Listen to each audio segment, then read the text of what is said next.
Est-ce qu'une morning routine, c'est vraiment efficace pour être productif? Si t'es indépendant ou étudiant et que t'aimerais bien ajouter 2 heures dans ta journée sans te lever à 5 heures du mat, oui, t'es obligé d'avoir une bonne routine matinale pour éviter la flemme et être au maximum de tes capacités. Et ça fait quelques semaines que j'expérimente une nouvelle routine matinale et j'en viens à la conclusion que c'est la meilleure que j'ai jamais essayée. C'est la plus simple, la plus rapide et c'est surtout la plus efficace pour avancer vers mes objectifs. Il y a juste 5 étapes, ça prend 15 minutes et ça va conditionner ton cerveau à devenir une machine.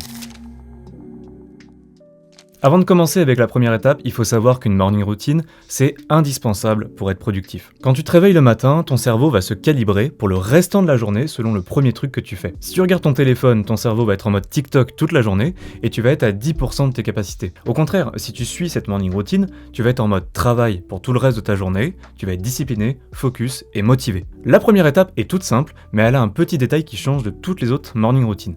En fait, le réveil ne se trouve pas sur la table de nuit, ni même au fond de ta chambre, mais il se trouve sous le lit. Avec ce système, t'es obligé de sortir de ton lit le matin, mais surtout t'optimises l'enchaînement de la deuxième étape qu'on verra juste après. Évidemment, le mode snooze est absolument interdit, tu gagnes pas de sommeil réparateur avec 5 minutes en plus, ça te fait juste perdre du temps. Et je sais que c'est pas facile pour tout le monde de se réveiller facilement le matin. Moi-même, j'ai passé des années à essayer de résoudre ce problème. C'est pour ça que j'ai fait une vidéo complète sur ce sujet, sur l'optimisation du sommeil pour avoir un sommeil plus réparateur, se coucher plus tôt et s'endormir plus vite. Clique juste ici pour aller la voir. L'heure du réveil n'a pas vraiment d'importance dans cette routine. Tu peux le programmer à 5 heures ou bien à 8 heures si tu veux, ça marchera aussi. L'essentiel, c'est juste de bien dormir et d'avoir un quart d'heure le matin pour l'appliquer. Ok, maintenant que t'es allongé par terre, t'as éteint le réveil, tu peux passer à l'étape numéro 2.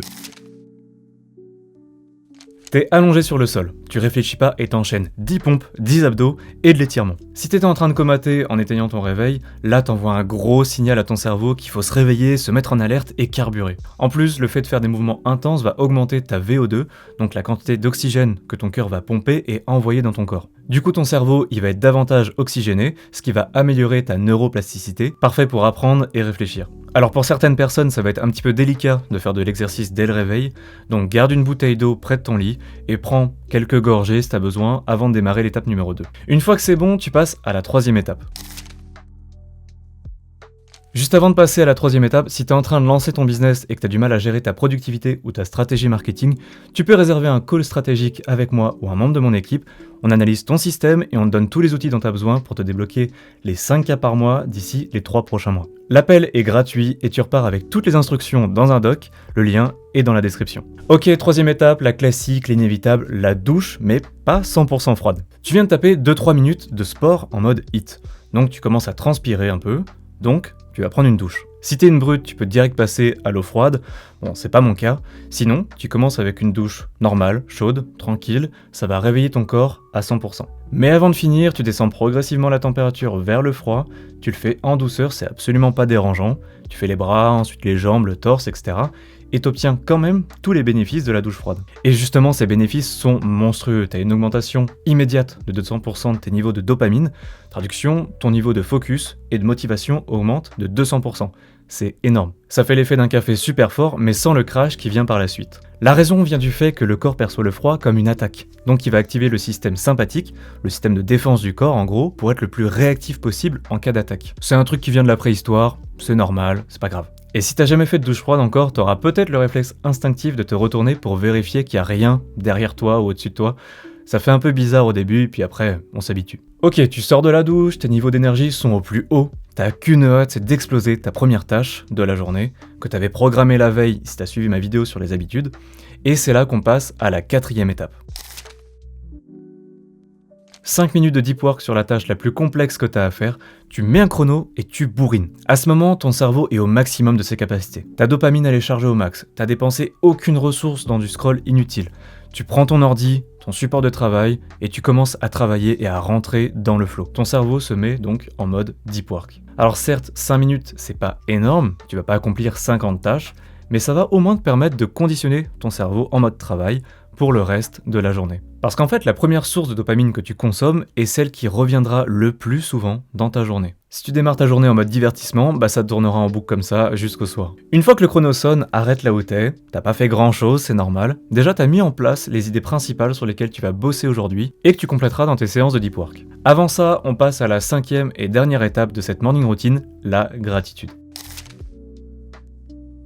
La cinquième étape est beaucoup plus calme comparée aux précédentes. C'est normal, c'est un moment pendant lequel tu vas prendre ton petit déj, si tu as l'habitude d'en prendre, et aussi tu vas prendre le soleil pour la vitamine D, et aussi un moment où tu vas prendre le temps en fait de te remercier. Pour nous, c'est pas quelque chose de naturel de faire preuve de gratitude ou de pensée positive. La plupart des Français se lèvent le matin, ils regardent direct les infos qui diffusent des saloperies, ce qui, crament leur dopamine, et de deux, les inondent de pensées négatives qui vont tourner en boucle toute la journée. Si tu regardes cette chaîne, tu veux pas être comme la plupart des gens, normal, donc évidemment, si t'as pas l'habitude de faire ce genre de trucs, de pensées positives, etc., essaye et tu comprendras à quel point ça marche bien. Pense au fait que tu t'es réveillé un jour de plus et que c'est pas quelque chose d'acquis.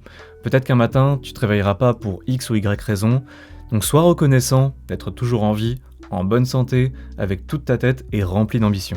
Bien sûr, rien n'est parfait, t'es peut-être encore loin de décrocher le diplôme que tu prépares ou d'être libre financièrement avec ton activité, mais pour l'instant, la seule vraie chose que tu peux faire, c'est te concentrer sur les actions à accomplir pour atteindre ces objectifs qui vont embellir ta vie. Ça fait un peu coach mindset en mode business aligné à la Yann Joubert, à qui on fait la bise bien sûr, mais c'est ultra efficace pour avoir un mental en bonne santé et travailler sans avoir à se forcer en fait. Si tu prends un petit déj classique avec des céréales, du pain et des trucs sucrés, tu vas provoquer 90% de la fatigue que tu vas ressentir pendant la journée. Les glucides sont clairement des bombes antiproductives.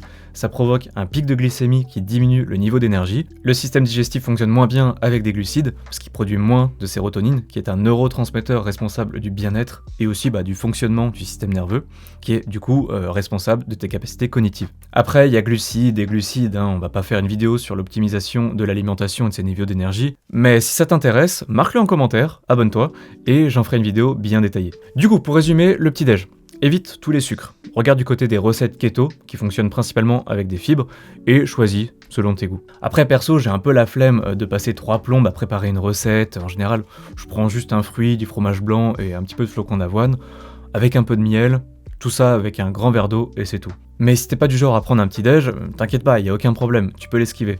Le mythe du petit déjeuner qui serait le repas le plus important de la journée, c'est une giga idée reçue. Tu peux le passer. Ensuite, dernier step de l'étape numéro 5, ça va être 10 ou 15 minutes de méditation. C'est une habitude extraordinaire pour aiguiser ta concentration et avoir une vision claire et pour profiter à 100% de tes capacités cognitives. Si tu peux les prendre dehors au soleil, c'est vraiment le mieux. Mais sinon, c'est pas grave, tu les fais à l'intérieur, tu mets un chrono de 10 minutes et tu te mets dans une position de décontraction, tu fermes les yeux et tu te concentres sur ta respiration jusqu'à temps que le chrono sonne. Tu auras forcément des pensées parasites, c'est normal, accepte-les et efface-les et continue de maintenir ta pensée sur ta respiration. Une fois que c'est bon, ça y est, t'as fini la meilleure morning routine possible, tu peux commencer ta journée avec le maximum de tes capacités. Si t'appliques ça pendant 21 jours, ça deviendra automatique et ça boostera ta productivité de 200%, je te le garantis. Bien sûr, il reste tout un tas de détails qui occasionnent de la friction et peut-être que ton cas est particulier, du coup je te propose de prendre un appel gratuit. On voit comment on peut optimiser tout ça ensemble et tu repars avec un plan optimal pour booster ta productivité. Le lien est juste en dessous dans la bio. Tu peux aussi venir m'en parler dans le canal Telegram que je viens d'ouvrir. J'y partage pas mal de valeurs concernant mes techniques de productivité, mais aussi concernant mon business. Des trucs dont je parlerai pas sur YouTube, donc viens rejoindre le canal, abonne-toi, lâche un like et à très bientôt.